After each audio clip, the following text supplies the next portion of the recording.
नाव काय? निखिल अशोक शिर्के. अच्छा. या व्यवसायामध्ये पदार्पण करून साधारण किती वर्ष तुम्हाला झाली?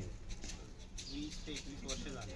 अच्छा. पूर्वीपासून हा व्यवसाय करताय की नाही, बदलत बदलत जेव्हा इथपर्यंत आला? 12वी कंप्लीट झाली, 13वीला गेलो, त्याच्यानंतर शिक्षणात काही रुची नव्हती. मग त्याच्यामुळे मग व्यवसाय करण्याची इच्छा होती. पण व्यवसाय स्टार्ट केला हळूहळू. अच्छा. आज बरं, हा व्यवसाय करत असताना ग्राहकाशी तोंड देताना कसं वागावं लागतं? म्हणजे ग्राहक एक देवच आहे आपला. त्यानुसारच आपण देवाला काय विनंती करतो तसंच त्या ग्राहकाला बी करावं लागतं. अच्छा. बरं, तुमच्याकडे आता कोणत्या कोणत्या वस्तू विक्रीसाठी असतात? साधारण कोणत्या प्रकारचे? जसं सौंदर्य प्रसाधने आहे, सौंदर्य शैक्षणिक प्रसाधन आहे, साहित्य आहे. शैक्षणिक मध्ये सर्व प्रकारचे साहित्य येतं जे शाळेला उपयोगी पडेल. अच्छा. पोरांना ते सर्व आहे. बरं, सर्व माल तुम्हाला पोहोच येतो की दुकानापर्यंत जावा काही लागतं? माल पोहोच येतो, काही माल आपण नंदुरबारून घेऊन. तुम्ही एकटे करू शकता की मदतीला पाहिजे? नाही, घरातले कोणीतरी? मदतीला असेल तरच होईल दुकान. बरं, यात अशा काही वस्तू आहेत का की ज्या एक्सपायर होतात, खराब होतात आणि आपलं नुकसान होतं? होतात सर. कोणत्या कोणत्या वस्तू येते फक्त 6 महिने किंवा 3 महिन्याचीच एक्सपायरी असते. अच्छा. जर नाही विकली गेली तर कंपनी परतही घेते, नाहीतर नाहीही घेते. अच्छा. मग अशा वेळेला माल खरेदी करताना आपण कोणत्या गोष्टीचा विचार केला पाहिजे? आपल्याकडे म्हणजे किती विकलं जाईल त्याच्यावर जास्त लक्ष द्यायचं.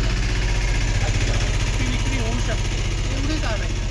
म्हणजे त्याचे शॉर्ट आपल्या दुकानात नाहीही भेटतात, एकदा गिराईक फिरला तरी चालेल, पण इतकरी नाही आणायचं. बरं, आणि कसं विचारतो, कधी वस्तूंचा भाव वाढतो किंवा कमी होतो? कमी होतो असं फार कमी घडतं, पण वाढतो जास्त घडतं. पण अशा वेळेला खूप मोठं नुकसान वगैरे होतं की कसं काय? तसं काही नाही होत. तसं काही होत नाही.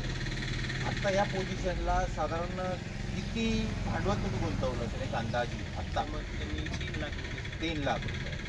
बरं, एक मंथली तुम्हाला जो इन्कम आहे, फायदा, निव्वळ फायदा, म्हणजे तुमचा जाण्यायेण्याचा खर्च, इतर खर्च, तुमचं दुकानाचं भाडं असेल ते भाडं सगळं वगळून, सगळा खर्च वगळून निव्वळ साधारण महिन्याला काय उत्पन्न आपल्याला मिळतं? साधारणतः आपण हिशोब कधी लावला नाही, तरी बी 15,000 रुपये प्रॉफिट. अच्छा. म्हणजे बऱ्यापैकी हा, एक दुसऱ्याची नोकरी करण्यापेक्षा आपला व्यवसाय. अच्छा. बरं, काही वाईट अनुभव हा व्यवसाय करताना येतात का? येतात. काही एखादा वाईट अनुभव सांगता येईल? भेटतात. अच्छा. काय? कोणी कोणी घेऊन जातं, त्याच्यानंतर 4 दिवसानंतर परत आणतं. हा. तर इतकं वाईट आपल्याला वाटतं हा. का त्यांनी 4 दिवस घरी ठेवल्यानंतर आपल्याला जेव्हा परत येतो तेव्हा आपले दुसरे जे गिराईक राहतात तेही निघून जातात, आपल्याकडे ती वस्तू नाही राहत, आणि 4 दिवसानंतर तो परत घेऊन येतो. तो फार मोठा अनुभव राहतो. बरोबर. बरं, काही दुकानांमध्ये असं लिहिलं असतं, महिने उधार बेचा, महिने रोख बेचा, असं हास्यचित्र असतं. तर काय नेमकं तुमचा अनुभव काय? माझी जी ही आहे ना सर, दुकानात 99% पहिलेच गिराईकाला उधार नाही. अच्छा. अच्छा. मग 1-2 दिवसासाठी, 10 दिवसासाठी उधार देतो मी. अच्छा. हा. पण महिना टू महिना मग ते नाही देत. बरं, ह्या मुलींना जर असं वाटलं की भविष्यात हा व्यवसाय सुरू करायचा आहे, तर कोणत्या कोणत्या गोष्टीची तयारी यांनी करायला पाहिजे? जसं जागा आहे किंवा मालच्या संदर्भात आहे. जागा पहिले मेन पाहिजे. मग व्यवसाय कुठं चालेल? हा. शाळा, दवाखाना आहे किंवा बस स्टँड आहे, त्या ठिकाणी व्यवसाय करण्यास काहीच नाही. अच्छा. बरं, खूप असं शिक्षण असलं पाहिजे असं काही आहे घ्यायला? असं काही नाही आहे, पण कमीत कमी ते व्यवसायात तेवढं नुकूल पाहिजे, म्हणजे तेवढं यायला पाहिजे. काय वस्तू विकली जाईल आणि काय नाही विकली जाईल. नुसतं दुकानात माल भरणं हे फार महत्वाचं नाही. अच्छा. विक्रीसाठी काय विकलं जाईल ते फार महत्वाचं आहे. अच्छा. जसं नोकरीवाल्यांना रजा टाकावी लागते, बरोबर, तर त्यांचा तो दिवस भरून निघतो, काही अडचण फारशी येत नाही.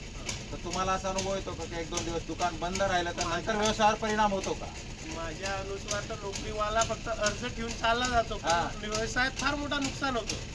तो 1 दिवस बंद करतो ना, त्याला 3 दिवस बंद वाटतं, कारण दुसऱ्या दिवशी उघडतो ना, तो जो कस्टमर गेलेला असतो तो 4-5 दिवसानंतर येतो, अरे त्याची दुकान बंद आहे, त्याची दुकान बंद आहे. अच्छा. म्हणजे या व्यवसायामध्ये सातत्य महत्वाचं आहे, नियमितपणे आलं पाहिजे. हा, दुकान बंद न ठेवणं फार महत्वाचं आहे. अच्छा अच्छा. समजा भविष्यात या मुलींना जर असा काही व्यवसाय करायचा असला तर आपण यांना मदत करणार का? हो, करेल ना. अच्छा. आपला मोबाईल नंबर सांगा यांना. 95 45 821 304. अच्छा. तर आपण सर्व मुलींना चांगलं मार्गदर्शन केलं त्याबद्दल आमच्या कनिष्ठ महाविद्यालयाच्या वतीने मनापासून धन्यवाद. थँक्यू.